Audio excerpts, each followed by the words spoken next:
विठ्ठल विठ्ठल विठ्ठल विठ्ठल विठ्ठल विठ्ठल विठ्ठल बोला पुंडलिक वरदारी विठ्ठल श्री तानदेव तुकाराम पंढरीनाथ भगवान माऊली ज्ञानेश्वर महाराज जगद्गुरु तुकाराम महाराज नगर नारायण महाराज मच्छिंद्रनाथ भगवान स्वामी निगमानंद बाबा विश्वंभर महाराज की गोपाल कृष्ण भगवान की जय विठ्ठला विठ्ठला विठ्ठला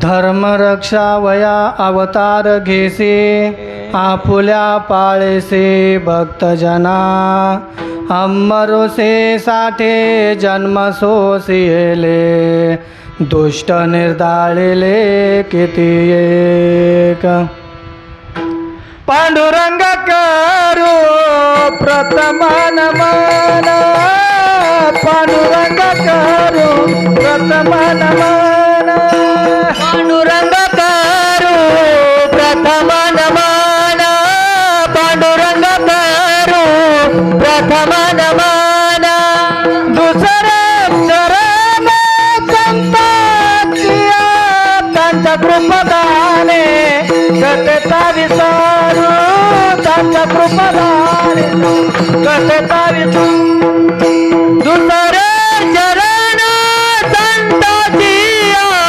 दुसरे चरण संतांच्या त्यांच्या कृपदाने कथेचा विसारू त्यांच्या कृपदाने कथेचा विसारू ओम नमो ज्ञानेश्वरा ओम नमो ज्ञानेश्वरा ओम नमो ज्ञानेश्वरा ओम नमो ज्ञानेश्वरा हे करुणा करा करा करुणा हे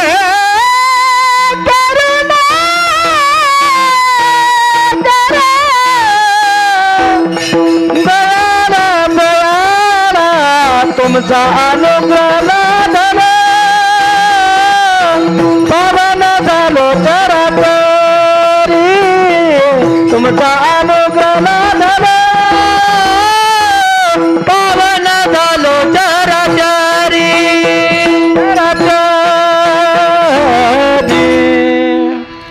नमो विशदबोध विदग्धा विद्यारविंद प्रबोधा पराप्रमे प्रमादा विलासिया नमो जगदाखिल पालना मंगळमणि निदाना स्वजनवन चंदना आराध्य लेवा आता हृदये आपुले चौफाळून या बले वरी बैसव पाऊले श्री गुरूंचे ते नमस्कारो आता धर्म रक्षा वया अवतार घेसी आपुल्या पाळेसी भक्तजना अंबरोसे साठे जन्म सोसिले दुष्ट निर्दाळिले किती एक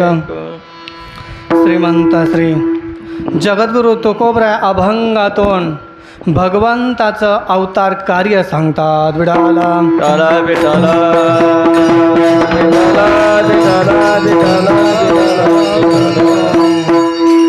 आज किम निमित्त कार्यक्रम आहे सर्वांना ज्ञात आहे गोकुळ अष्टमी आहे आणि श्रावण सोमवार चौथा आहे मग दोन्हीही पर्व आज एका दिवशी होतात मग काही लोकांच्या मनामध्ये शंका येते सोमवार धरायचा का गोकुळ अष्टमी धरायची सोमवार तर सोडावा लागतो आणि गोकुळ अष्टमी सोडता येत नाही पण गोकुळ अष्टमी सोडायची नाही सूर्य उदयापासून तर उद्या सूर्योदयापर्यंत म्हणजे 24 घंटे उपास जो घडतो त्याला गोकुळाष्टमी म्हणतात. विठाला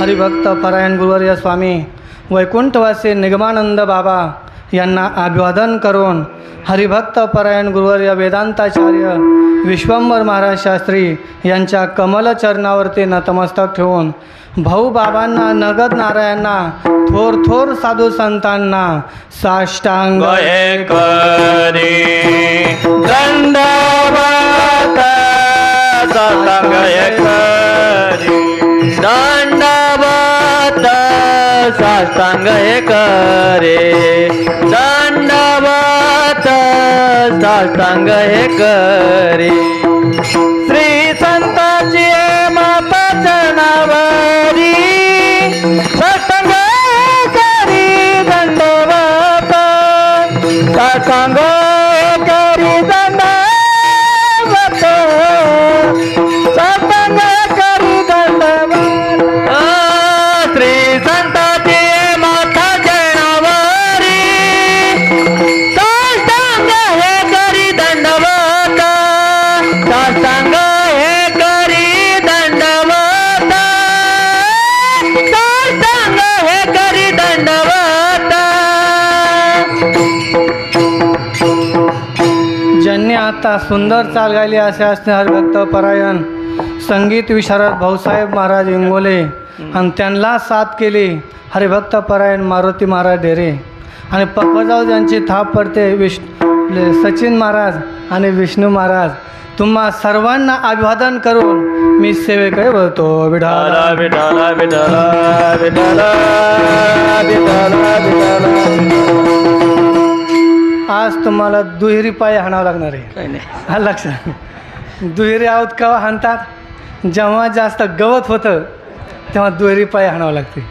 त्याप्रमाणे आज दुहेरी पाय हाणायचं काम तुमचं आहे. विठाला विठाला विठाला विठाला विठाला विठाला विठाला विठाला. भगवंताचं अवतार कार्य सांगतात. आपल्याला जन्माला यावं लागतं, देवाला आणावं लागतं आणि संत येतात. विठ्ठला विठाला विठाला विठाला विठाला विठाला. आज रात्री 12 वाजता भगवान परमात्म्याचा जन्म झाला आणि आज रात्री 12 वाजता माऊलींचा जन्म झाला आणि दिवसा 12ला कोण जन्माला आलं? प्रभू रामचंद्र. म्हणजे 12:12ला जन्माला आले का? मध्यरात्री मध्यांक असतो त्यावेळेला भगवान परमात्मा अवतार घेतो आणि आपल्याला जन्माला यावं लागतं का? आपली इच्छा नसेल तरीही आपल्याला जन्म घ्यावा लागतो. मागचं कर्म भोगण्याकरता मागं जे आपण कर्म केले, पाप असो पुण्य असो, पाप मिश्रित कर्म असो, ते भोगण्याकरता किंवा मागच्या खटपटी भोगण्याकरता आपल्याला जन्म घ्यावाच लागतो. विठ्ठल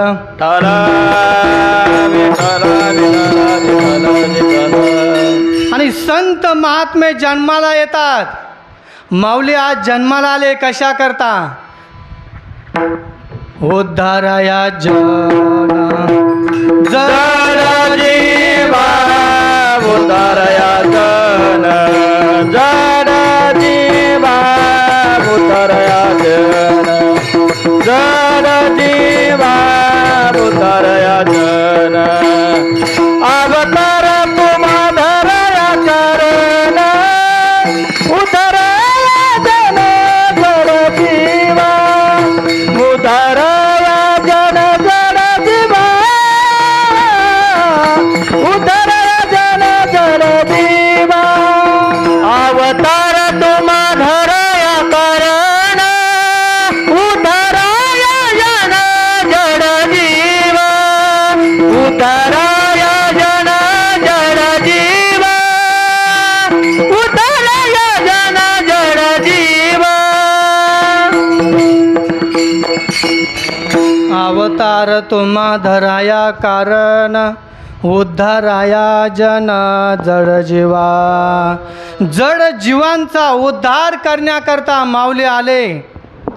भगवान परमात्मा जड जीवांचा उद्धार करू शकत नाही, तो फक्त भक्तांचं रक्षण करू शकतो.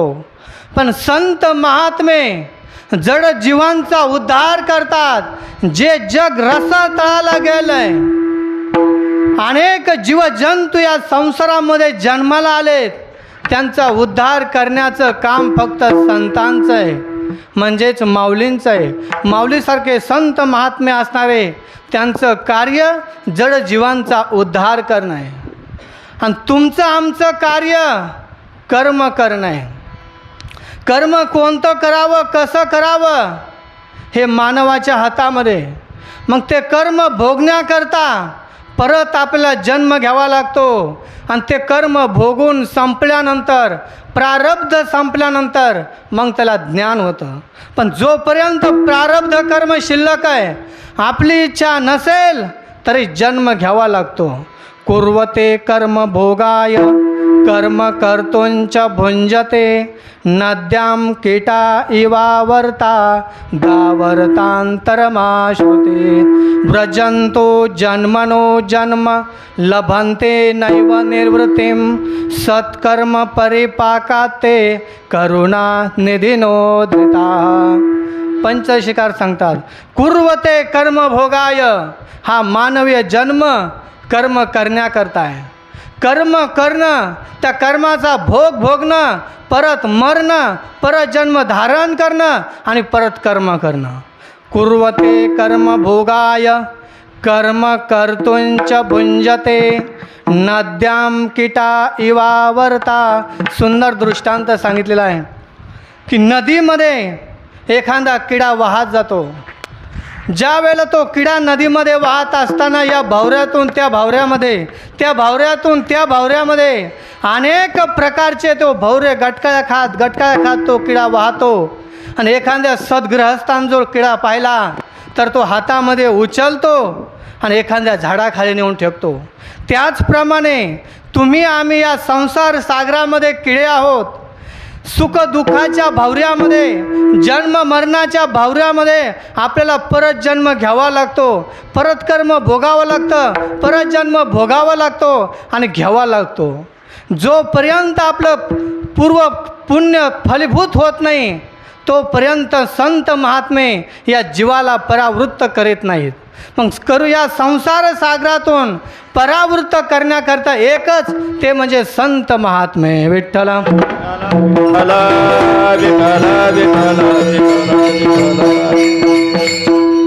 मग जन्म कुणाचा?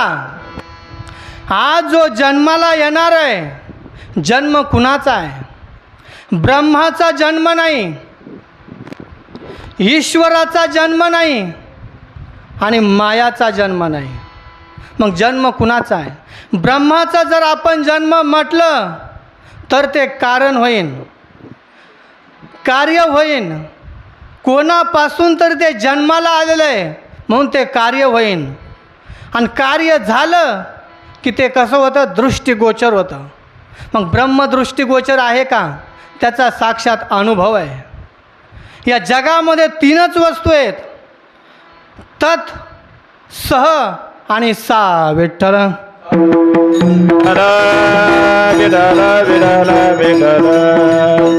तत् म्हणजे ब्रह्म चैतन्य, सह म्हणजे ईश्वर आणि सा म्हणजे प्रकृती.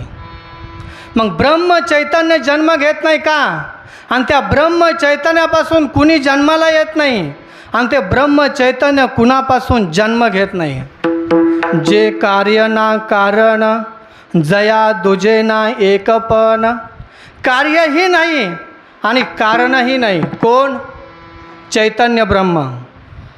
व्यापक असणारं जे ब्रह्म, त्याचा जन्म नाही, त्याच्यापासूनही कुणी होत नाही आणि तेही कोणापासून जन्माला येत नाही. म्हणून ते कार्य नाही आणि कारण नाही. ईश्वर सत्वशुद्ध विशुद्धीभ्याम माया विद्येचते मते मायाबिंबो वशीकृत्य तामस्यात् सर्वज्ञ ईश्वर. सत्वशुद्ध विशुद्धीभ्याम पंचशिकार सांगतात की ज्या वेळेला व्यापक असणारं ब्रह्म चैतन्य, त्याच्यामध्ये माया, ब्रह्म चैतन्य आणि माया, त्या मायेमध्ये ब्रह्म चैतन्याचं प्रतिबिंब पडतं, त्यावेळेला तो ईश्वर म्हणून जन्माला येतो. आणि अविद्या आणि अज्ञान, त्याच्यामुळे ज्या वेळेला चैतन्याचं प्रतिबिंब पडतं त्यावेळेला जीव म्हणून जन्माला येतो. मग जन्म जीवाचा आहे, जन्म ब्रह्माचा नाही. विठ्ठला विठ्ठला विठ्ठला विठ्ठला विठ्ठला विठ्ठला विठ्ठला.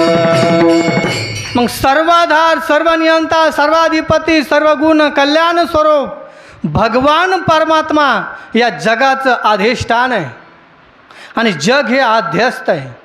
आध्यस्त वस्तूची सत्ता अधिष्ठानाशिवाय संपन्न होत नाही. आध्यस्त वस्तूला कुणीतरी अधिष्ठान असावं लागतं, तेव्हा आध्यस्त वस्तू संपादन होते. आणि अधिष्ठानाला आध्यस्थाची आवश्यकता नाही. निरपेक्ष, स्वतंत्र आणि सर्वभूत. विठ्ठला विठ्ठला विठ्ठला विठ्ठला विठ्ठला विठ्ठला विठ्ठला. मग ते ब्रह्म कसं आहे? निरपेक्ष, कोणाची त्याला अपेक्षा नाही, स्वतंत्र आहे आणि सर्वभूतमय, सर्व व्यापक आहे. मग असं असणारं सर्व व्यापक ब्रह्म, त्या ब्रह्माचा जन्म नाही, ईश्वराचा सुद्धा जन्म नाही. ईश्वर फक्त मायामध्ये चैतन्य प्रतिबिंबित होतं म्हणून त्याचं नाव बदललं जातं. आणि जन्म फक्त जीवाचा आहे, जीव जन्माला येतो. मग या संसारामध्ये जीवाला जन्म घ्यावा लागतो का? अज्ञान उपाधी लागल्यामुळे जीवाला जन्म आहे. अज्ञान जर काढलं, जीव ब्रह्म ना पराहा, जीव ब्रह्मापासून भिन्न नाही. जीव ब्रह्म एव एकः अस्ति, जीव आणि ब्रह्म एक स्वरूप आहे. परंतु अज्ञान दशाला आल्यामुळे त्याला जन्म धारण करावा लागला. मग तसं तुम्ही आम्ही अज्ञान दशाला आलोत म्हणून तुम्हा आम्हाला जन्म धारण करावा लागला. जर आपल्या अज्ञानाचा बाध झाला तर आपण केवळ ब्रह्मस्वरूप आहेत. विठ्ठला विठ्ठला विठ्ठला विठ्ठला विठ्ठला. मग असं असणारं व्यापक चैतन्य आणि जीव, जीवाला जन्म आहे, चैतन्याला जन्म नाही. पण सर्वांची सत्ता एकत्र करण्याकरता, संगती लागण्याकरता जन्म मानावा लागतो. वास्तविक पाहता जन्म नाही. पहिला जर विचार केला, या जगामध्ये काहीच नव्हतं. सूर्य नाही, तारा नाही आणि चंद्रही नाही, पण एक मात्र सद्ब्रह्म होतं. विठ्ठला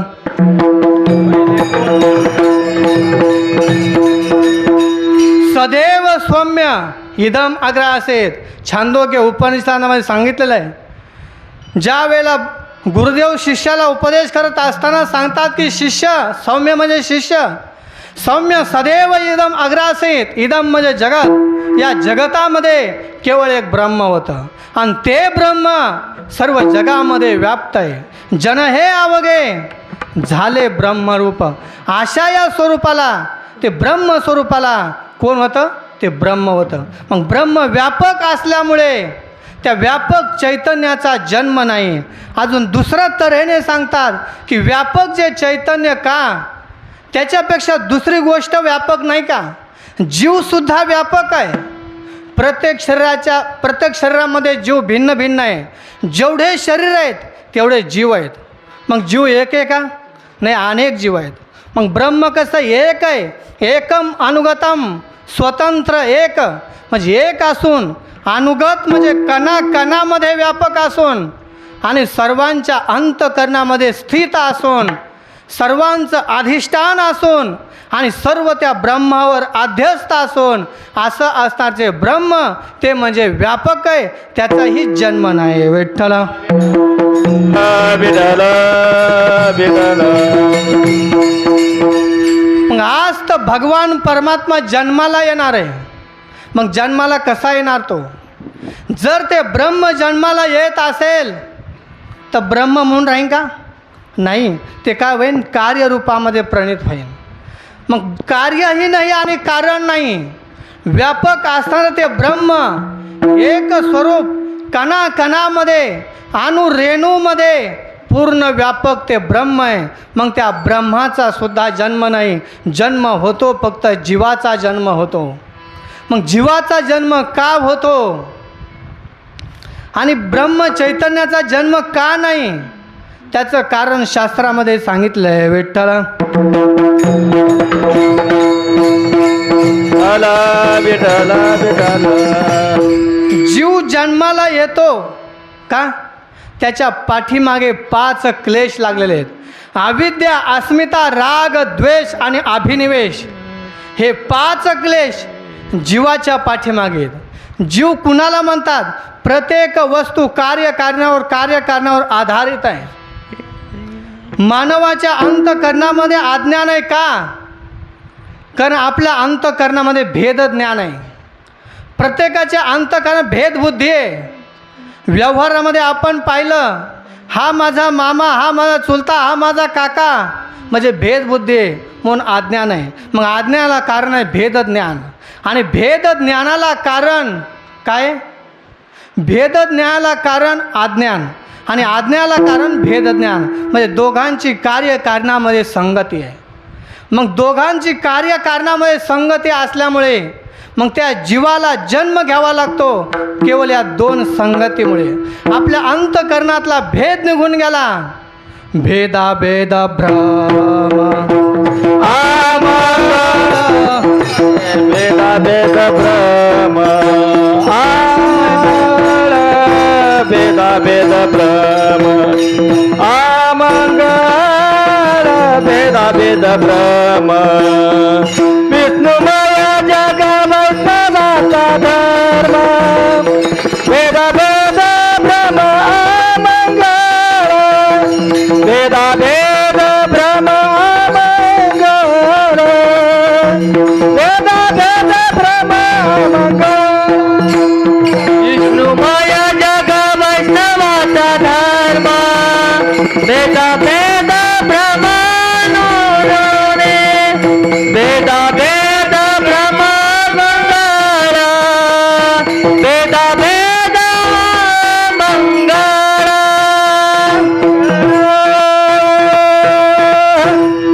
विष्णुमय जग वैष्णवांचा धर्म भेदा भेद भ्रम अमंगळ. हे जग जर आपण पाहिलं तर कसं आहे? विष्णुमय जग, हे जग भगवान स्वरूप आहे. भगवंताचा एक अंश हे जग आहे. मग या जगामध्ये एक अंशामध्ये हे जग स्थित आहे आणि एका अंशामध्ये हे जग स्थित असल्यामुळे भगवंताचं स्वरूप भूत हे जगत आहे. मग विष्णुमय जग आणि वैष्णवांचा धर्म, मग वैष्णव जे वारकरी असतात त्यांचा धर्म एकच आहे की अंतःकरणातून भेदाभेद भ्रम काढा. अंतःकरणातून भेदाभेद भ्रम गेला की अज्ञान आपोआप जाणार. कारण अज्ञानाला कारणाचं भेदाभेद ज्ञान. मग भेदाभेद ज्ञान गेलं की अज्ञान गेलं आणि अज्ञान गेलं की जीव हा ब्रह्मस्वरूप झाला. मग ब्रह्मस्वरूप जीव जर असेल तर त्याचासुद्धा जन्म नाही. बीज भाजूने केली लाही पुन्हा आम्हा जन्म मरण नाही. एकदा जर आपण बीज भाजलं, शेंगदाणे असो फुटाणे असो, ते परत उगतेत का? नाही. त्याप्रमाणे हा जीवरूपी जे अज्ञानरूपी बीज आहे, मूळ अज्ञान आणि तूल अज्ञान जे मानलं आहे, जे मूळ अज्ञान जर एकदा दग्ध झालं तर परत त्याला जन्म नाही. मग त्याचाही जन्म नाही. मग आज जन्म नेमका कुणाचा आहे? भेद ज्ञान आणि अज्ञान जर काढलं तर जीवाचा जन्म नाही. व्यापक असणारं चैतन्य त्याचाही जन्म नाही. ईश्वराचाही जन्म नाही. आणि माया जी असते ती त्रिगुणात्मिक आहे. सत्व रज तम 3 गुण तिच्यामध्ये आहेत. अर्थात 3 गुण स्वरूपाने ती माया आहे आणि त्या मायेचा सुद्धा जन्म नाही. आपण जन्माच्या अगोदर ही माया होती, आपण मेल्यानंतर ही माया राहणार आहे. मग मायेचा जन्म झाला कधी? त्याला शास्त्रकार सांगतात की अनादि आहे. विठ्ठल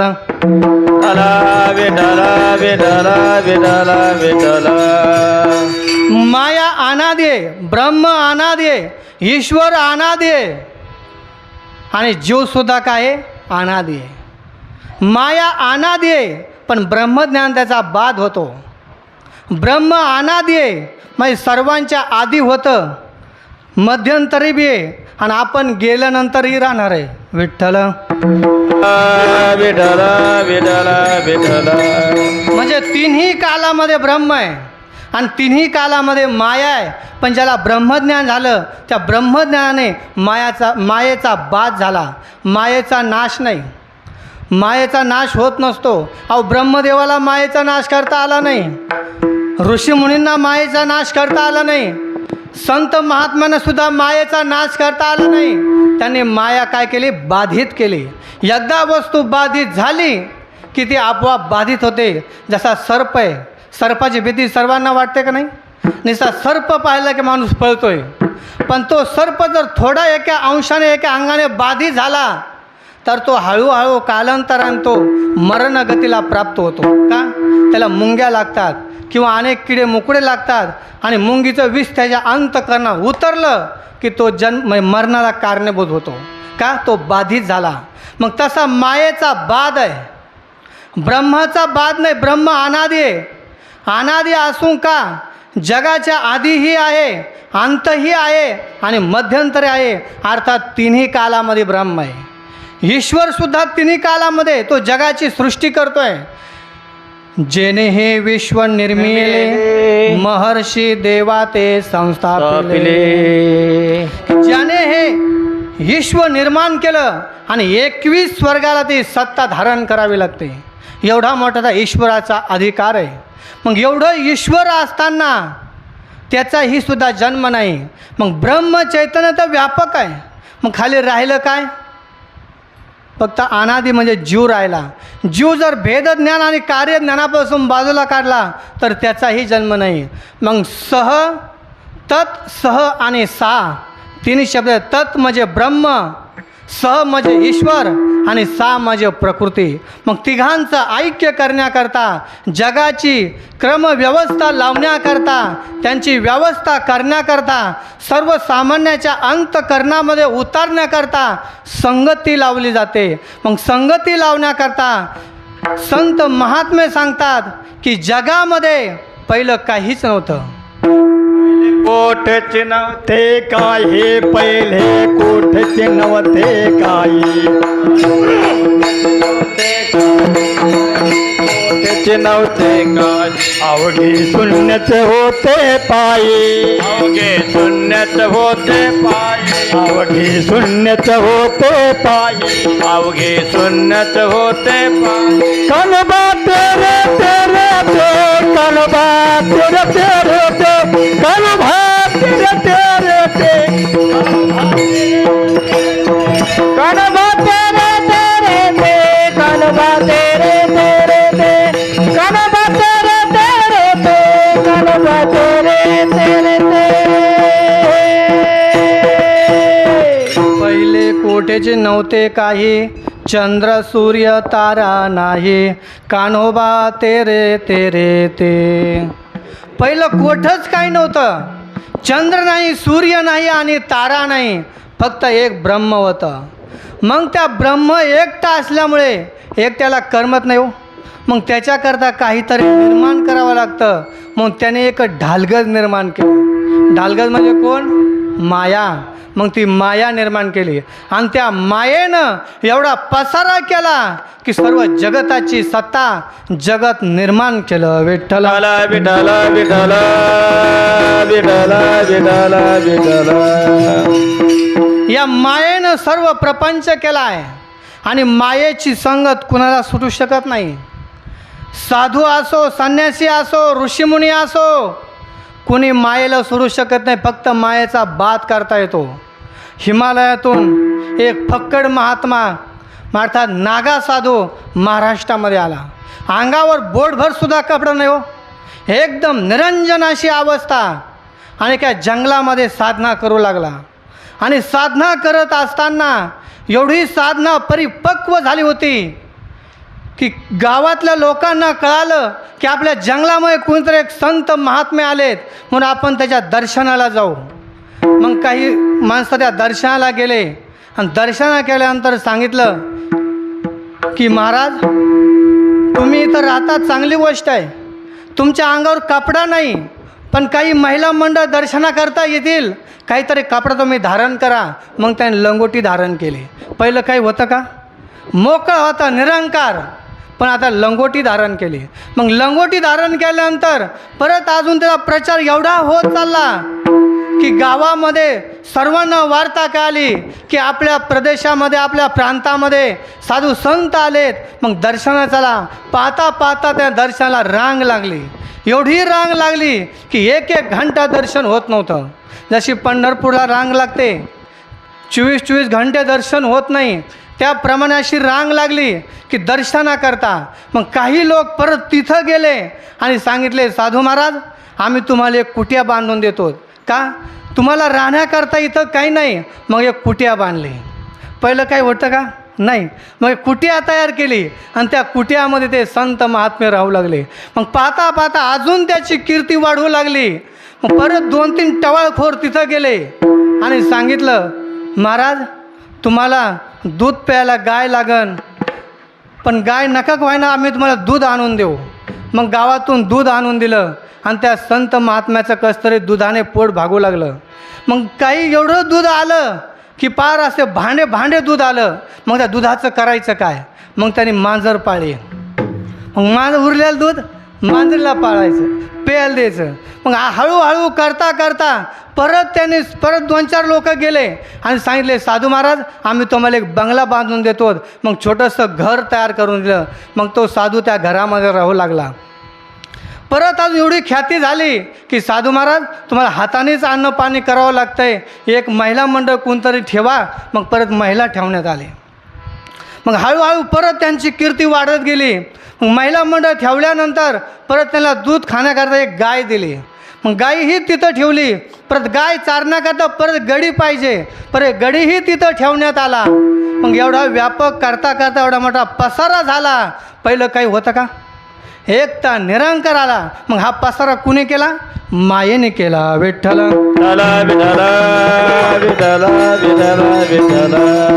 म्हणून माया ही कोणाला सोडू शकत नाही. अहो ब्रह्मदेवाला सुद्धा मायेने सोडलं नाही. तुमची आमची काय कथा आहे? अहो संत महात्म्यानं सुद्धा मायेनं सोडलं नाही. फक्त त्यांनी मायेचा बाद केला, तिला तुच्छ समजलं आणि आपलं जे कार्य आहे, आपलं जे लक्ष आहे, ध्येय आहे, त्याच्या चिंतनामध्ये मग्न राहू लागले. मग अशा अवस्थेमध्ये जे ब्रह्म अवतार घेतं कशा करता? अभंगाचं प्रथम धर्म रक्षवाया अवतार घेसी, धर्म रक्षवाया अवतार घेसी, धर्म रक्षवाया अवतार घेसी, धर्म रक्षवाया अवतार घेसी, धर्म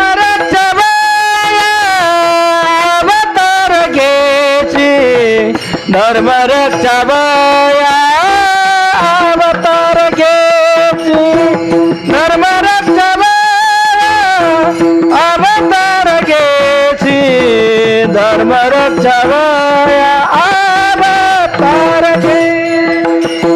आपुल्या पाठीशी भक्त जना, आपुल्या पाठीशी भक्त जना, आपुल्या पाठीशी भक्त जना, आपुल्या पाठीशी भक्त जना, आपुल्या पाठीशी भक्त जना, आपुल्या पाठीशी भक्त जना,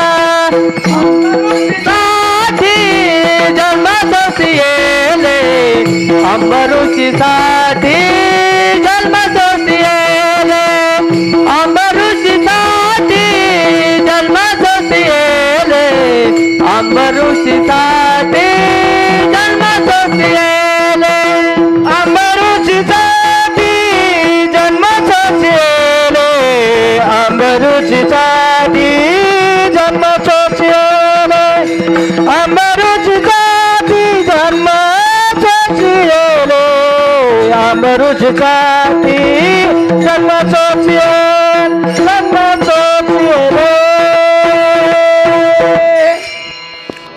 धर्म रक्षावया अवतार घेसी आपुल्या पाळीसे भक्तजना.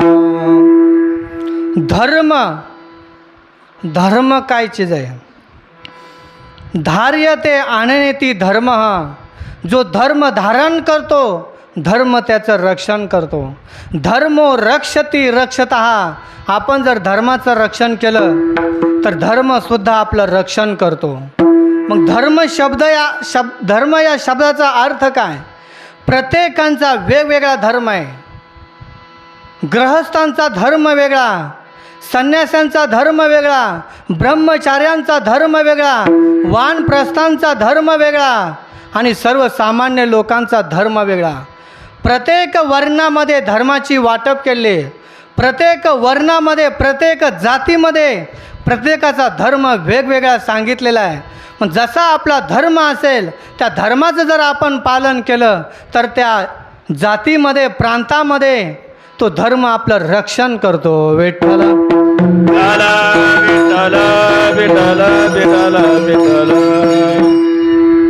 धर्मो रक्षती. धर्म रक्षण करतो, पण कुणाचं? जो धर्माचं रक्षण करतो. आज सीमेवर काहीतरी लोक लढतात, ते आपल्या धर्माचं रक्षण करतात म्हणून धर्म त्यांचं रक्षण करतो. मग आपला धर्म काय? पहिल्यांदा ब्रह्मचारी धर्म आहे, गृहस्थ धर्म आहे, वानप्रस्थ धर्म आहे आणि संन्यासी धर्म आहे. प्रत्येक धर्मामध्ये, प्रत्येक आश्रमामध्ये धर्माची वाटप केले. ब्रह्मचार्यांचा धर्म आहे. ब्रह्मचारी धर्म घोकावी अक्षरे आश्रमी विचार षटकर्मी वानप्रस्थ तरी संयोगी वियोग संन्यास तो त्याग संकल्पाचा. ब्रह्मचारी धर्म घोकावी अक्षर. ब्रह्मचार्याने एकच करायचं की पठण पाठण आणि धर्म आहे. गृहस्थांचा धर्म आहे दान देणं, दान घेणं, अध्ययन करणं, अध्यापन करणं, दुसऱ्याला दान देणं, दुसऱ्याचं घेणं, हे गृहस्थाचा धर्म आहे. आणि वानप्रस्थाचा धर्म आहे वियोग आणि संयोग दोघांचा होता कामा नये. आणि संन्यास तो त्याग संकल्पाचा. मनामध्ये संकल्प विकल्प बुद्धीसुद्धा न येणं हा संन्यासाचा धर्म आहे. शिखा सूत्र परित्यागी वेदांत नैव चिंतयेत वर्तमानस्य संन्यासी नरके पतते एव. शास्त्रकार सांगतात संन्यासाचा धर्म आहे शिखा सूत्र परित्यागी. शिखा म्हणजे शेंडी आणि सूत्र म्हणजे गळ्यामध्ये जो धागा असतो तो धागा त्याग करून केवळ वेदांताचं चिंतन जर नाही घडलं तर त्याला एकच येऊ नये केवळ नरक, अन्यथा कोणती नाही. पण अन्य धर्मामध्ये जसं तुम्ही कर्म कराल, जसं तुमचा कर्माचा साठा होईन त्याप्रमाणे तुम्हाला जन्मधारण करावा लागेल. पण संन्यासाला एकच धर्म आहे, तर वेदांताचं चिंतन जर नाही घडलं तर शेवटी त्याला नरकाची प्राप्ती होते. आणि नरकाची प्राप्ती झाली की मागचे 21 कुळं आणि पुढचे 21 कुळं असे 42 कुळं कुठं आढळतात? नरकामध्ये आढळतात. केवळ वेदांत न एव चिंतनात. जर वेदांताचं चिंतन जर नाही केलं, पण प्रत्येकांचा धर्म वेगळा आहे. मग त्या धर्माचं रक्षण करण्याकरता भगवान परमात्मा अवतार घेतो. धर्म रक्षावया अवतार घेसी. आणि अवतार घेऊन करतो काय? आपोल्या पाळीसे भक्त जना आपुल्या पायेचे. भक्त जना आपुल्या पायेचे. भक्त जना आपुल्या पायेचे. धर्म रक्षावया अवतार घेसी आपुल्या पायेचे.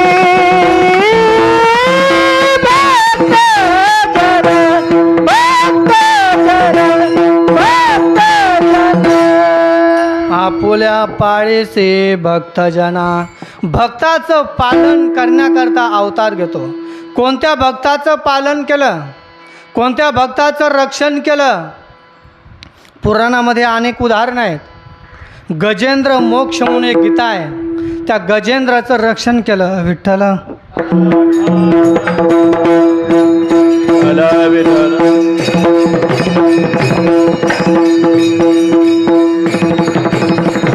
विठाला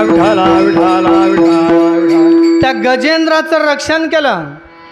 तो गजेंद्र कोण होता? राजा होता. मागच्या जन्मामध्ये सामान्य होता का? तो राजा होता. आणि ज्या वेळेला मनामध्ये वैराग्य निर्माण झालं, त्याने आपला राज्याचा त्याग केला आणि मलय पर्वतावर तपश्चर्या करण्याकरता निघून गेला. आणि तिथं तो तपश्चर्या करू लागला. आणि तपश्चर्या करत असताना त्या मलय पर्वतावरून देवल ऋषी जात होते. आणि पहिल्या ऋषीमुनींचं एकच सामर्थ्य होतं, जर त्यांना आपण नमस्कार नाही केला तर ते डायरेक्ट शाप देत होते. मग देवल ऋषी जात असताना हा राजा तपाला बसलेला आहे. आणि तपाला बसत असताना त्याने नमस्कार केला नाही. मग त्या ऋषीने शाप दिला की तू महाकाय नावाचा दंत हत्ती होशील. मग दंत हत्ती होशील असा शाप दिल्यानंतर त्याने उशाप मागण्याकरता त्यांचे पाय धरले आणि सांगितलं की ऋषीश्वर, मी तुम्हाला नाही ओळखू शकलो, मला वरदान द्या. मग त्यावेळेला सांगितलं की तू ज्या वेळेला भगवंताचा धावा करशील त्यावेळेला भगवान परमात्मा तुझ्यापाशी येईन आणि तुला मुक्ती करण. मग पुढे चालून हुहू नावाचा गंधर्व अप्सरेसंग जलक्रीडा करत होता. आणि त्या जलक्रीडा करत असताना उन्हाळ्याचे दिवस होते. आणि उन्हाळ्याचे दिवस असताना देवल ऋषी त्या रस्त्याने जात असताना त्याने पाण्याचा सरोवर पाहिला आहे. आणि उन्हाळ्याचे दिवस असताना पाय आपल्या त्या सरोवरामध्ये सोडलेत. आणि तो हुहू नावाचा जो गंधर्व होता त्या गंधर्वाने पाय वडले आणि देवल ऋषी खाली आलेत. आणि आल्यानंतर त्या ऋषीने शाप दिला की तू मगर होशील. कुणाला? त्या गंधर्वाला शाप दिला.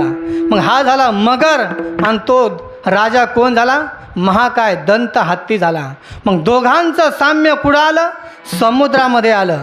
समुद्रामध्ये त्रिकुट नावाचा पर्वत आहे. आणि त्या पर्वताला 3 शिखर आहेत. एक सोन्याचं शिखर, लोहाचं शिखर आणि चांदीचं शिखर. त्या शिखराच्या पायथ्याजवळ महाकाय नावाचा दंत हत्ती आला. आणि दंत हत्ती आल्यानंतर तो जलक्रीडा करत असताना त्या मगरीनेचा पाय धरला. तो मगर कोण होता? हुहू नावाचा गंधर्व होता.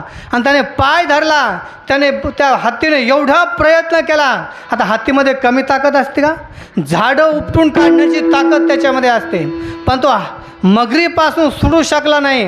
म्हणून त्याने भगवंताचा धावा केला. आणि भगवंताचा धावा केल्यानंतर भगवान परमात्मा निघाले, गरुडाला मागं सारलं आणि त्याचा धावा केल्यानंतर तिथं आले आणि त्याची सुटका केली. म्हणून आपुल्या पाळीसी भक्तजना.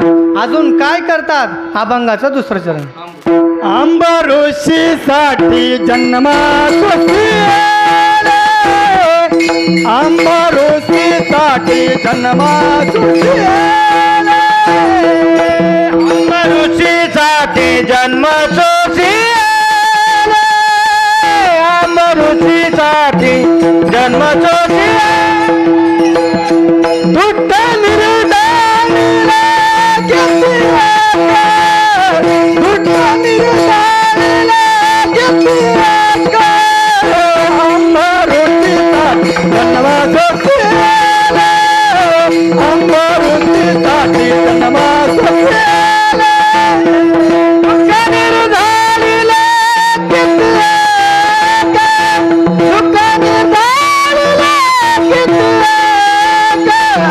अंबऋषीसाठी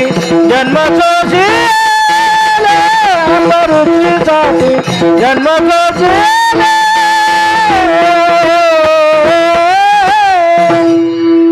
अंबऋषीसाठी जन्म सोसिले दुष्ट निर्दाळिले किती. अंबऋषी सामान्य होते का? नाभाग राजाचे पुत्र अंबऋषी होते. आणि त्यांनी उपासना केलती, काही व्रत केलते. पती पत्नी दोघांनी ब्रह्मचर्याचं पालन करून व्रत केलं. आणि व्रत केल्यानंतर एकादशी घडली. आणि एकादशी घडल्यानंतर द्वादशीला पारणं सोडायचं आहे. मग पारणं सोडत असताना सोडायची वेळ होत आलेली.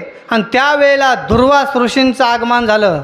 दुर्वास ऋषी सामान्य नव्हते. दुर्वास ऋषी म्हणजे अग्नीचा गोळा होते. अगस्त्य ऋषी, दुर्वास ऋषी हे सामान्य ऋषी नव्हते. आणि दुर्वास ऋषी आल्यानंतर त्यांचं यथोचित स्वागत झाले. आणि यथोचित स्वागत झाल्यानंतर दुर्वास ऋषीने सांगितलं की आम्ही आता गंगेचं स्नान करून येतो, तोपर्यंत थांबा, मग आपण या द्वादशीचं पारणं सोडू. मग दुर्वास ऋषी आपल्या शिष्यांसंग यमुना नदीवर स्नान करण्याकरता आलेत आणि स्नान करायला वेळ लागला. इकडे दुर्वास ऋषीने विचार केला की आपला पारण्याचा टाईम होत चालला आहे, ह्याला शास्त्र प्रमाण पाहिलं आहे, ब्राह्मणाला विचारलं आहे, सर्वांची परवानगी घेऊन हातामध्ये पाणी घेतलं आणि पारणं सोडलं. आणि सोडल्यानंतर थोडाफार काही प्रसाद ग्रहण केला. आणि ग्रहण केल्यानंतर त्या वेळेला दुर्वास ऋषी आगमन झाले. आणि दुर्वास ऋषी आल्यानंतर दुर्वास ऋषी तापलेत. मला सोडता तू पारणं केलं, पारणं सोडलंस, तू कसला देवाचा भक्त, तू जर देवाचा भक्त असता तर मला उसर थांबला असतास. मग त्यांनी जठा काढली, 11 रूप धारण केलं आणि त्या दुर्वास ऋषींच्या पाठीमागं सोडलं आहे. दुर्वास ऋषी पुढं पळतात, ते 11 जे रूप होतं ते त्यांच्या मागं पळत आहे. मग दुर्वास ऋषीला आठवण झाली की भगवान विष्णूने आपल्याला सुदर्शन चक्र दिलं आहे. मग सुदर्शन चक्राचं स्मरण करताच ते सुदर्शन चक्र हातामध्ये आलं आणि गरगर बिंगलं. आणि बिंगल्यानंतर ते कुणाच्या पाठीमागं सोडलं? ते 11 जे रूप होतं त्याचा नैनाट केला तर केला, पण ते चक्र दुर्वास ऋषींच्या पाठीमागं लागलं. आता सामान्य ऋषी होते का ते? दुर्वास ऋषीने ब्रह्मदेवाचा धावा केला, ब्रह्मदेवा वाचवा वाचवा. त्याला ब्रह्मदेवाने सांगितलं मी वाचू शकत नाही, हे चक्र कुठून आलेलं आहे? भगवंताच्या भक्तापासून आलेलं आहे, तुम्हाला विष्णूपाशी जावं लागन. मग दुर्वास ऋषी विष्णूकडे गेलेत आणि गेल्यानंतर सांगितलं विष्णू मला वाचवा वाचवा. विष्णू सांगितलं मी वाचू शकत नाही, ज्यांच्याकडून तुमचा छळ झालेला आहे त्यांच्याकडे जा आणि ते नाक घासा, ते तुम्हाला वाचतील. मग कुठं आले परत? ते आंब ऋषीपाशी आले. आणि आंब ऋषीपाशी आल्यानंतर मग त्याने यथोच क्षमा मागितली आणि मग ते 11 जे रूप होतं ते नष्ट केलं. आणि मग तिथून पुढचा कथाभाग वेगळा आहे. सांगायचं तात्पर्य काय? आंब ऋषीसाठी जन्म सोसिले, दुष्ट निर्दाळिले किती एक. दुष्टांचं निर्दारण केलं. हिरण्यकश्यपू सामान्य होता का? राक्षस कुलामध्ये जन्माला आलता आणि तो तपाला बसला होता. राक्षस पहिले तपश्चर्या करायचे, पण आताचे माणसं तप तर करीत नाहीत पण तपश्चर्या करण्याला भंग करतील का? कारण कलियुगाचं वार आहे. मग तो हिरण्यकश्यपू तपाला बसला. ज्या वेळेला तपश्चर्या पूर्ण होत आली, इंद्राचं आसन टन दिशी उडलं आणि इंद्र धाड दिशी खाली पडला. आज काय व्हायला लागलं पृथ्वीवर? नको कोण तपश्चर्या करताय? आपण डोळे झाकून पाहू आणि डोळे झाकून पाहिलं तर राक्षस तपाला बसला आहे. कोण? हिरण्यकश्यपू. मग परत हिरण्यकश्यपूवर ब्रह्मदेव आलेत आणि ब्रह्मदेव आल्यानंतर सांगितलं काय मागणी आहे मागा.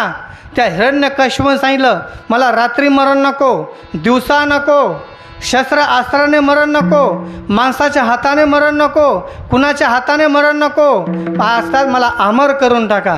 मग तथास्तु केलं. आणि अमर झाल्यानंतर तो राक्षस अनेक लोकांना छळू लागला. जिथं यज्ञ चालायचे ते यज्ञांचा विध्वंस करायचा आणि यज्ञ भंग करायचा. मग सर्व देवाने प्रार्थना केली आणि भगवान विष्णूकडे आले आणि सांगितलं की आमचे यज्ञसुद्धा चालू देत नाही, कर्मकांडसुद्धा होऊ देत नाही, तो राक्षस या जमिनीवरती मातला आहे, त्याच्याकरता तुम्ही काहीतरी रूप धारण करा. मग त्यावेळेला भगवान विष्णू सांगितलं मी ज्या वेळेला नरसिंह अवतार धारण करेन त्यावेळेला त्याला मारेन. मग कालम तावत प्रतीक्षत, काल येऊस त्याची प्रतीक्षा करा. आणि काल आल्यानंतर मग नरसिंह अवतार धारण केला आणि त्याला कुठं मारलं? उमऱ्यावर मारलं. जमिनीवर नाही, आसमानामध्ये नाही, हाताने नाही, नखाने मारलं. आणि माणसा शरीर नव्हतं, अर्ध शरीर माणसाचं आणि अर्ध कशाचं होतं? सिंहाचं होतं. मग अशा अवस्थेमध्ये दुष्ट निर्दाळी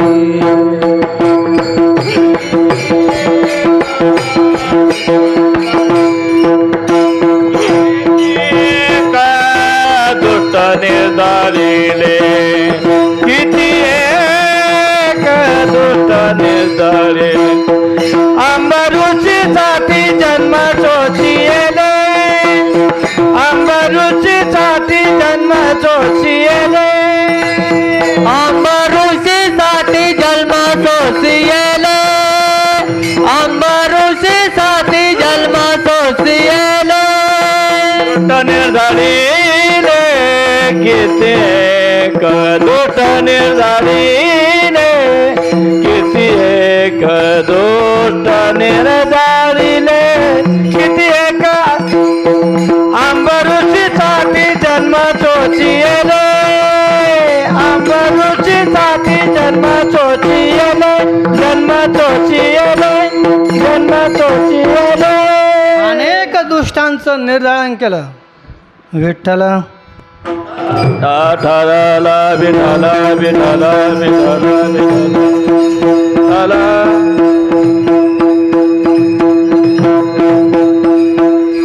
आज तेलकट खाणं जास्त आलंय त्यामुळे आवाज धरला गेला. विठ्ठल विठाला विठाला विठाला विठाला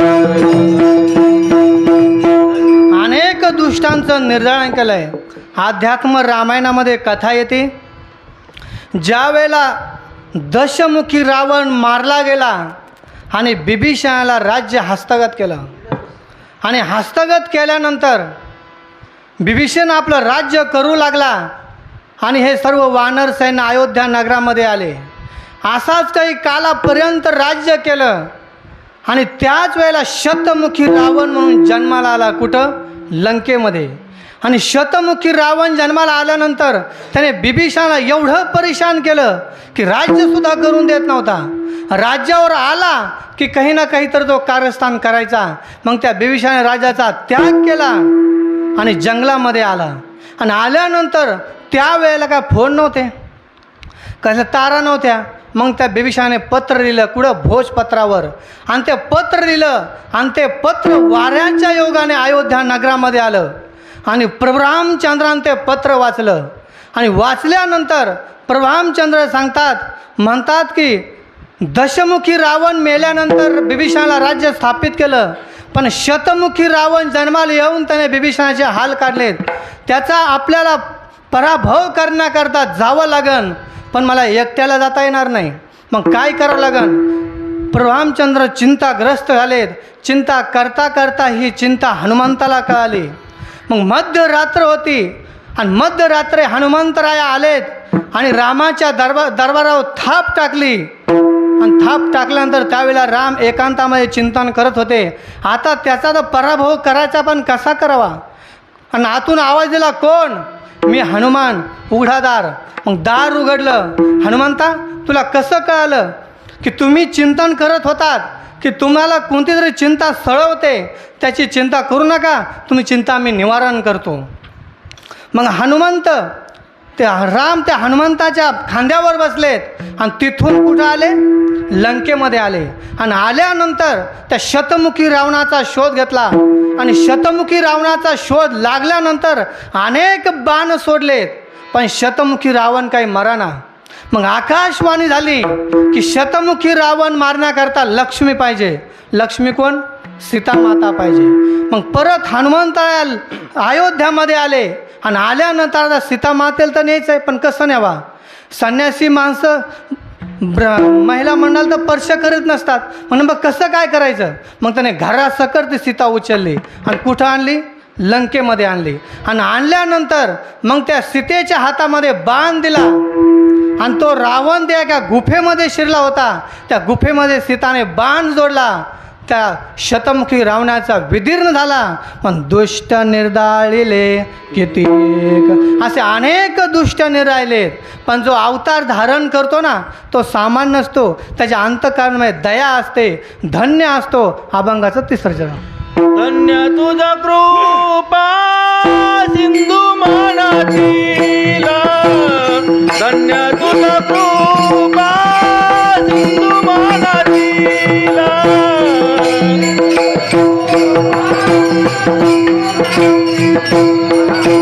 धन्य तुझ कृपा धन्य तुझ कृपा सिंधू मानातीला, धन्य तुझ कृपा सिंधू मानातीला.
तोज कृपा सिंधू म्हणतील आपुला तो बोल साच करे.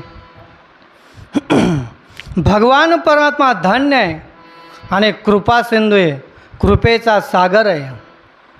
पण ज्या वेळेला या पृथ्वीवर पाप घडलं, पाप कोण करतं?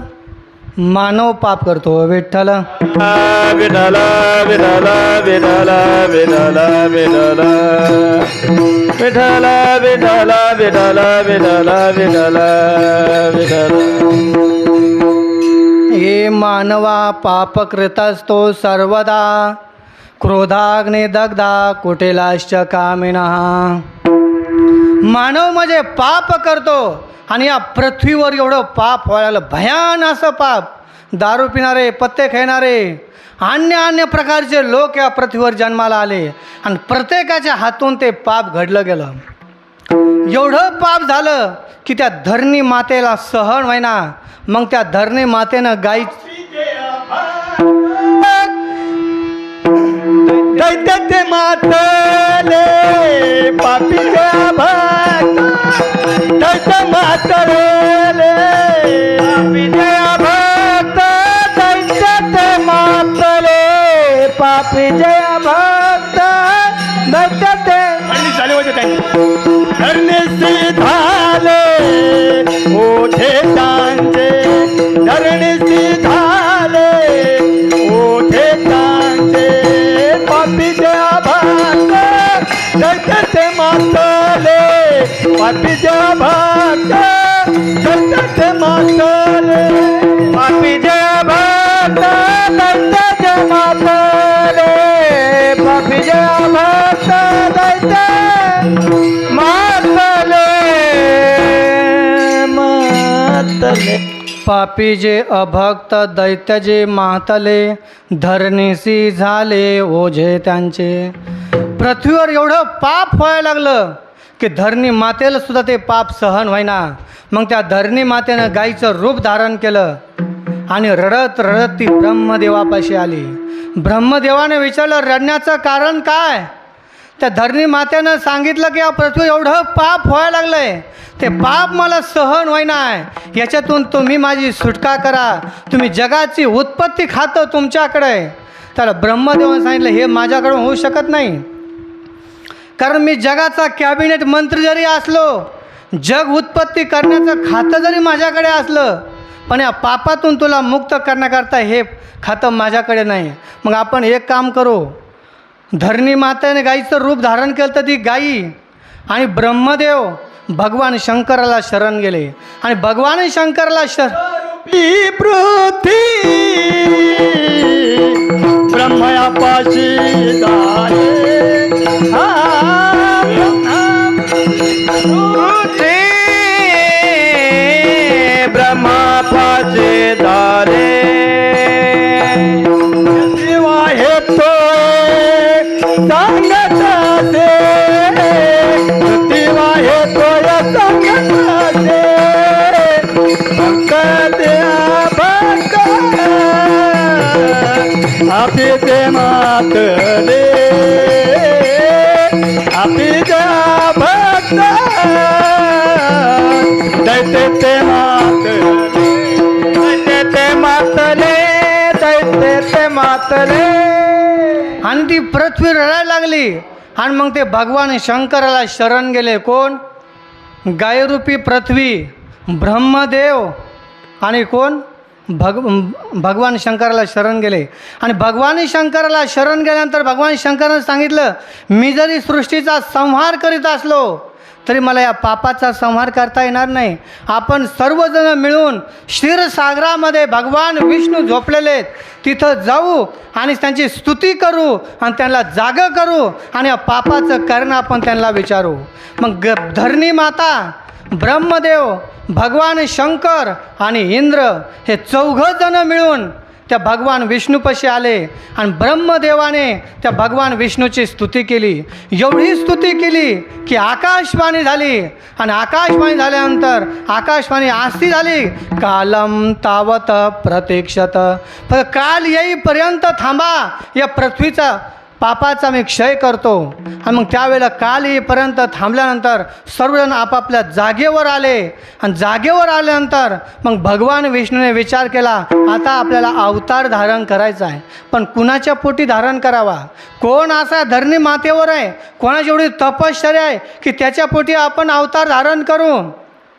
शेषाला बोलून घेतलं आहे, शेषा आपल्याला अवतार धारण करायचा आहे. शेष म्हणला, मी आता अवतार धारण करणार नाही. अरे राम अवतारामध्ये मी लक्ष्मण झालो, काही कारण नसताना मला 14 वर्ष दुःख भोगावं लागलं, मी आता अवतार धारण करू शकत नाही. मग भगवान विष्णू सांगितलं, एक काम करू, आपण राजकारणाचे डावपेच बदलू आणि मग नंतर लक्षात येईन काय करायचं. आता तू काय कर, तू मोठा हो, मी काय करीन लहान होईन. मग तो शेष काय झाला, मोठा झाला आणि भगवान परमात्मा लहान झाले. मग अवतार घेण्याचं दोघांचंही पक्क ठरवलं. का? कारण टाईम कमी आहे. मग टाईम कमी असल्यामुळे अवतार घ्यायचं ठरवलं. पण कुणाच्या पोटी अवतार घ्यायचा? कोण असा धरणी मातेवर तपश्चर्या करणार आहे? मग त्यावेळेला तपश्चर्या करणार होते कोण? सुतपा आणि प्रश्नी. भागवतामध्ये कथा येते, प्रश्नी आणि सुतपा दोघांनी एवढी तपश्चर्या केली, 1000 वर्ष तपश्चर्या केली. झाडाचे वाळे पानं खाऊन, हवा प्राशन करून मग भगवान परमात्मा प्राप्त झाले. आणि काय इच्छा आहे मागा.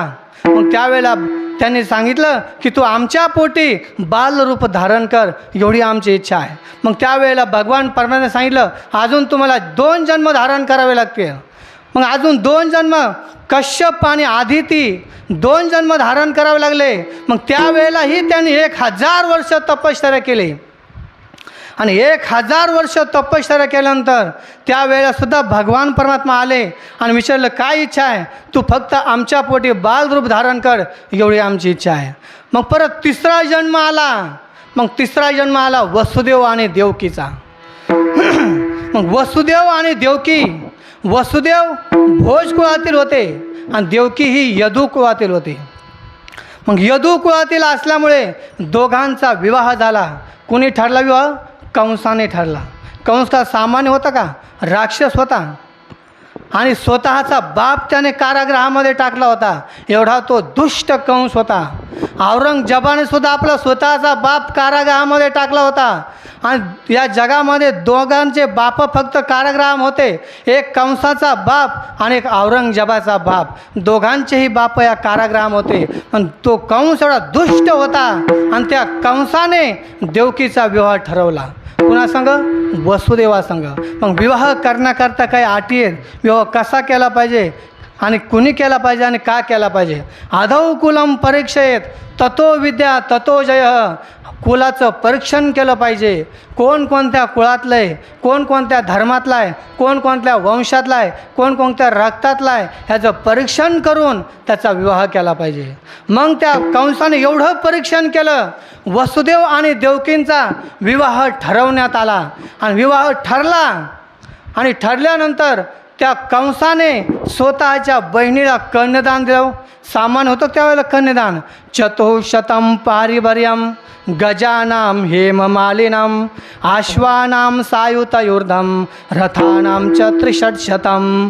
हे कन्यादान आहे. ते का तुमचं आमचं कन्यादान आहे 1 डबकन 2 खोके नाही, ते कंसाचं कन्यादान आहे. 15,000 घोडे दिले आणि प्रत्येकाच्या घोड्याच्या गळ्यामध्ये सोन्याच्या माळी होत्या. 200 सालंकृत दासी दिल्या. कशाला? की देवकीच्या हाताखाली राहाव्या म्हणून. एवढं कन्यादान दिलं त्याने. 400 पारिवर्यम गजानाम हेममालिनाम. हेम म्हणजे सोनं, सोन्याने सालंकृत कन्यादान दिलं. आणि स्वतः बहिणीला आनंद वाटावा म्हणून तो रथ हाकण्याकरता बसला. आणि रथ हाकत हाकत कुठपर्यंत आला? वेशीपर्यंत आला. आणि आकाशवाणी झाली. आकाशवाणी झाल्यानंतर सांगितलं, हे दुष्टा कंसा, हिच्या पोटी 8वा पुत्र येणारा तो तुझा घात करणार आहे. एवढं ऐकलं आणि देवकीचा हात धरला आणि तो खाली ओढायला लागला. पण वसुदेवाने त्याला धर्मशास्त्राचे काही नियम सांगितले. स्त्री हत्या, बाल हत्या याचे अनेक असे नियम आहेत. मग एक सांग, एक करतो आम्हाला, तू जिथं ठेवतो तिथं ठेव, पण आमच्यापासून जेवढी संतती होईन ती संतती आम्ही तुझ्या हातामध्ये देऊ, पण आमचा काय घात करू नको.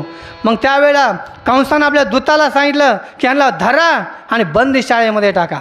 मग वसुदेव आणि देवकीला बंदीशाळेमध्ये टाकलं. काही कारण नसताना हो विठ्ठल विठ्ठल विठ्ठल विठ्ठल विठ्ठल विठ्ठल विठ्ठल. आणि काही कारण नसताना बंदीशाळेमध्ये टाकलं. 6 मुलं मारले, हे एक नाही. मुलगा जन्माला की कंसाच्या हातामध्ये द्यायचा आणि त्या कंसाने गर गर मुलगा बेंगायचा आणि त्या शिळेवर आदळायचा. त्या मुलाच्या चिंधाड्या व्हायच्या. असे 6 मुलं मारले. आणि 7वा जो गर्भ राहिला कुणाचा? योग मायेचा गर्भ राहिला, शेषाचा गर्भ राहिला. आणि तो गर्भ राहिल्यानंतर 7वा गर्भ गळाला. अशी त्याने वार्ता चालली, वार्ता विधवली की 7वा गर्भ गळाला म्हणून कंस थिरावला. मग त्यावेळेला नारद महर्षी आले. नारद महर्षींचा कळ्या लावायला होते. नुसते भांडणं लावून द्यायचे. काही काही माणसं असतात, काही करायचं नाही, पण नुसते भांडणं लावून द्यायचे. याचे त्या नुसत्या लावालावे करून द्यायच्या. तसे नारद महर्षी होते. मग नारद महर्षीने सांगितलं, विचार केला का? पहिल्यापासून उलटा 8वा मोजो कोण भरतोय? मग त्याला तू सोडलंस, तोच तुझा घात करणार आहे. मग पाहता पाहता देवकीला गर्भ राहिला 8वा. मग देवकीचं एवढं तेज दिसायला लागलं की आकाशातून सुद्धा सर्व देवी देवता पाहू लागलेत. आणि पाहत असताना मग त्याचं वर्णन अभंगाचा शेवट. तुका म्हणे तुझ्यावर नीती पुराणे, तुका म्हणे तुझ्यावर नीती पुराणे, म्हणे तुझ्यावर नीती पुराणे, तुका म्हणे तुझ्यावर नीती पुराणे, तुका म्हणे तुझ्यावर नीती पुराणे, तुका म्हणे तुझ्यावर नीती पुराणे, तुझ्यावर नीती पुराणे, तुका म्हणे तुझ्यावर नीती पुराणे. होय नारायण दया सिंधू, होय नारायण दया सिंधू, अमृषीसाठी सोसिएले, अमृषीसाठी जन्म सोसिएले. होय नारायण दया सिंधू, होय नारायण दया सिंधू, अमृषीसाठी जन्म सोसिएले, अमृषीसाठी जन्म सोसिएले. दुःख निर्जाळीले किती एक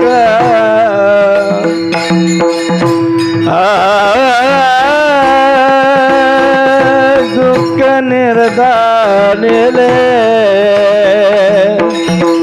किती एक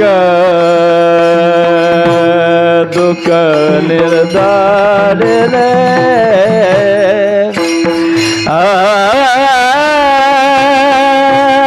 दुःख निर्जाळीले, हे दुःख दुःख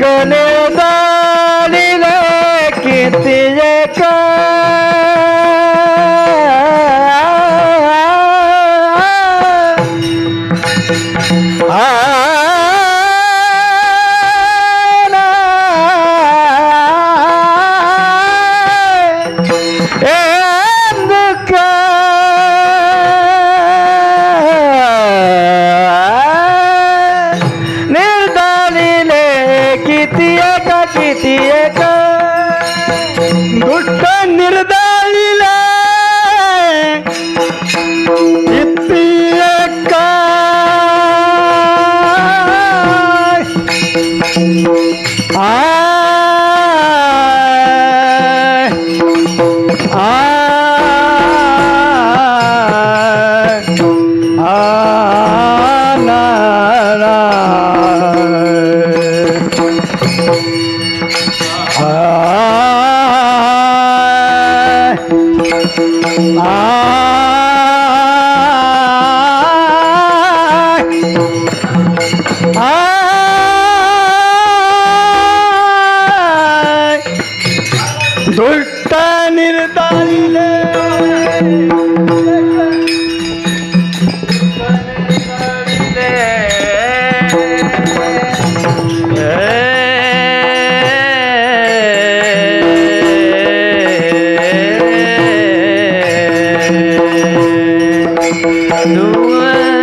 सिद्धा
तुका म्हणे तोच वर्णिती पुराणे होय नारायणे दया सिंधू. ज्या भगवान परमात्म्याचा अवतार होणार आहे तुम्ही आम्ही वर्णन करतो ह्याच नवल नाही आहे, पण पुराणसुद्धा शास्त्रसुद्धा त्याचं वर्णन करतात. मग त्या देवकीला गर्भ राहिला आहे. सर्व शास्त्र पुराण स्वर्गातून अप्सरा लोक देवता लोकसुद्धा त्यांचं वर्णन करतात. आणि 8वा गर्भ राहिल्यानंतर 8 वर्षाची मूर्ती कारागृहामध्ये प्रगट झाली. आणि प्रगट झाल्यानंतर पण कशी प्रगट झाली, त्यावेळेला दशरथाने कोणता तरी मास होता, त्या मासामध्ये काहीतरी कर्म केलं, त्या कर्माची फलश्रुती. दशरथे मारिला तोची होता मास,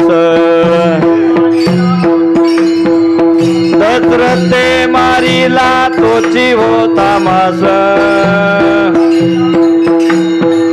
वर्षा ऋतू आसे कृष्ण पक्ष, वर्षा ऋतू आसे कृष्ण पक्ष. वसुनाम तिथी बुधवाराचे, वसुनाम तिथी बुधवाराचे, वसुनाम तिथी. सुख सांगत से परिस्थिती, सुख सांगत से परिस्थिती, सुख सांगत से परिस्थिती. रोहिणी नक्षत्र 2 प्रहर रात्र, रोहिणी नक्षत्र 2 प्रहर, रोहिणी नक्षत्र 2 प्रहर, रोहिणी नक्षत्र 2 प्रहर. माया घाले अस्त्र रक्षपाल, माया घाले अस्त्र रक्षपाल, माया घाले अस्त्र रक्षपाल. नवग्रहानुकूल सर्वाचे मूळ, नवग्रहानुकूल सर्वाचे मूळ, नवग्रहानुकूल सर्वाचे जे मूळ. वायाच्या वंशतयाचे वसुदेव कपाळ धन्य धन्य, वसुदेव कपाळ धन्य धन्य. जयाचा हा वंश तयाची आनंद, जयाचा हा वंश तयाचे आनंद, जयाचा हा वंश तयाचे आनंद. जयाचा हा वंश तयाचे आनंद. माझे कोळे गोविंद अवतरला, माझा कोळे गोविंद अवतरला, माझा कोळे गोविंद अवतरला. आमचे ते बुधवार असोनी स्वयं नोहे काय, असोनी संभव नायकाय श्रम, असोनी संभव नोहे काय क्षण. नामयाचा स्वामी प्रगटला, नामायाचा स्वामी प्रगटला, मामयाचा स्वामी प्रगट. प्रभुराज गोपाल कृष्ण भगवान की जय. आणि भगवान परमात्मा कारागृहामध्ये प्रगट झाले. आणि वसुनाम तिथी बुधवाराचे, वसुनाम तिथी, वसुनाम तिथी बुधवाराचे. सुख सांगत से परिस्थिती, परिस्थिती. आणि प्रगट झाल्यानंतर त्या मायेनं सर्वांना आश्रय टाकला होता. आणि मग त्या वसुदेवाने त्या भगवान परमात्म्याला पाठीमध्ये घातलं. आता मला इथं ठेवू नका, आता कुठं घेऊन चला? नंदाच्या घराला मजा नाही गोकुळाला, नंदाच्या घराला मजा नाही गोकुळाला. नंदाच्या घराला मजा नाही गोकुळाला, नंदाच्या घराला मजा नाही गोकुळाला. आम्हाला उपजली जाते माझ्या बियाणे येते. ए नंदाच्या घराला मजा नाही गोकुळाला, नंदाच्या घराला मजा नाही गोकुळाला. गोकुळाला नाही गोकुळाला. मला इथं ठेवू नका, तुम्ही नंदाच्या घराला घेऊन जा आणि तिथं जी माया जन्माला आली तिला घेऊन या. मग त्या भगवान परमात्म्याला यशोदे मातेपाशी ठेवलं आणि तिथून माया उचलली आणि कुठं आणली? मथुरेमध्ये आणली. आणि त्या मायेनं हाहाकार उठला की कंस आला आणि कंसानं ती माया धरली, गरगर पिंगली आणि खाली शियावर हाणणार, ती माया हाताची सटकून गेली. तुझं लागी वधी उपजला मज आधी, तुला मारण्याकरता माझ्या अगोदर गोकुळामध्ये वाढतोय. आणि इकडे गोकुळामध्ये त्या कृष्णाचा जन्मोत्सव साजरा केला आहे. कृष्ण गोकुळी जन्मला, दुष्टा चळकाप सुटला, विठोबा रकुमाये ठोबार ठोबार कुमार ठोबार कुमार ठोबार